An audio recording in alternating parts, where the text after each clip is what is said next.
مسلمانوں، سب نمازیں خصوصاً بیچ کی نماز یعنی نماز عصر پورے اہتمام کے ساتھ ادا کرتے رہو اور اللہ کے آگے ادب سے کھڑے رہا کرو. پھر اگر تم خوف کی حالت میں ہو تو پیادے یا سوار جس حال میں ہو نماز پڑھ لو.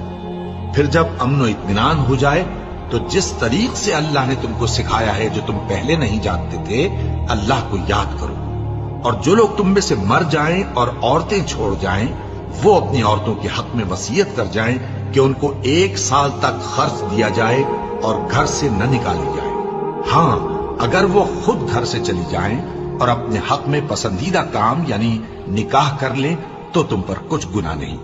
اور اللہ زبردست ہے، حکمت والا ہے.